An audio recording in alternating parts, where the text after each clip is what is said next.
Hello everyone, welcome to another video on MySQL. In this video, we will learn how to modify tables by writing queries.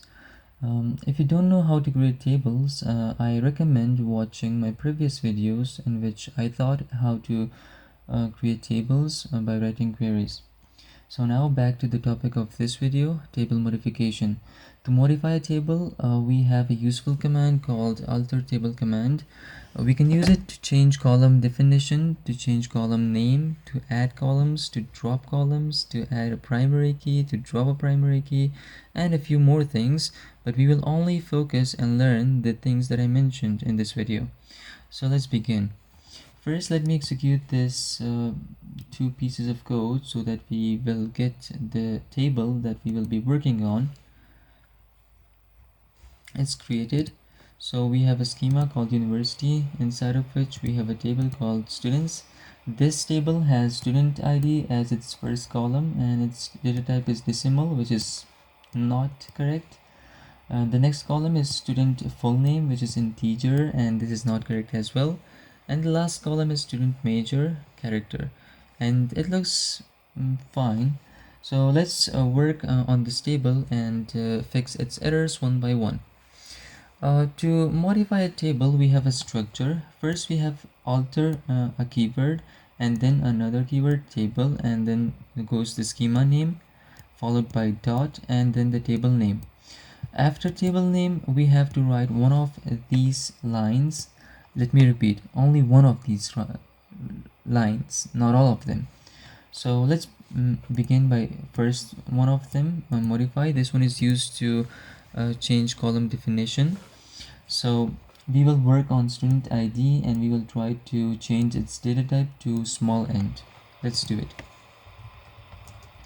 Alter table, the schema name university followed by dot, and then the table name, which is students.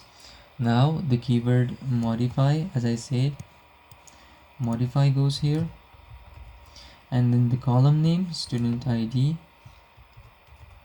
Now let's change it to smallint, as I said, smallint, let's say 5, and the semicolon.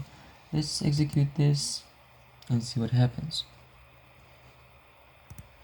Okay, so we can see that student ID is changed to small integer from decimal. So it was successful. Now let's say we want to change this again, which we want to change this student ID to integer this time, and we want to add the unique specification at the end. So let's do it. Alter table command, once again the schema name, which is university, followed by dot and the table name. Now again modify, and then the student ID, the column name, and this time integer and unique. Let's execute this and see what happens. Okay, so as you can see, now we have student ID and its data type as integer. That's what we wanted. So we are done with modifying tables, changing column definition. Now let's change the column name along with some other specifications of it. So we will work on the student full name now, and we will try to change it to student first name, and we will try to change its data type from integer to varchar. Let's do it. Alter table university followed by dot and students, the name of the table. Now instead of modify, we will write the keywords column, change column, and the old column name, which was student full name, and followed by the new column name, which should be, as I said, student first name, and it should be varchar. No, not varchar, varchar.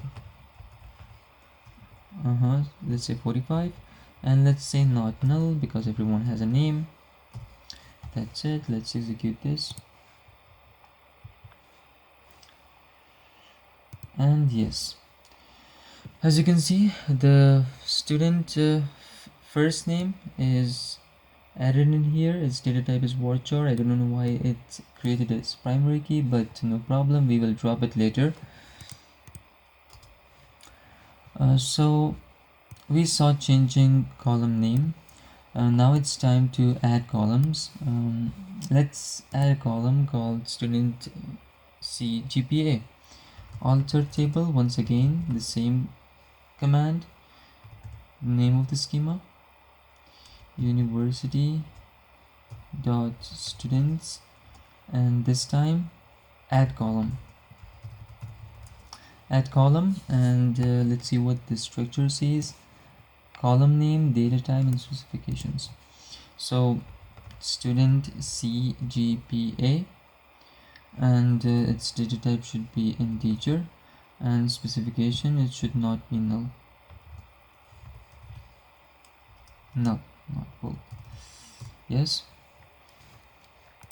let me execute it, and let's see what happened. And as you can see, a new column is added. It's called student CGPA, and its data type is integer. That's what we wanted. So we are done with adding columns. Let's try dropping a column. Let's try to drop the student major column. Again the same command, alter table, university students, this time drop column, and student major, and that's it. Yeah, let's execute it and see what happens. As you can see, the student major column no longer exists in this table. That means our work was successful. So we already have a primary key, so let's try to change it to student ID. I think once we manually add primary key, then it's going to remove the one that it automatically added. So let's see if it works that way or not. Table university dot students, this time add primary key, yes, and name of the column inside parentheses. So student ID, that's what we want to be the primary key. Let's execute this. Let's refresh the schemas to see what happened. Yes, as you can see, student ID is now our primary key, and the student first name is no longer our primary key.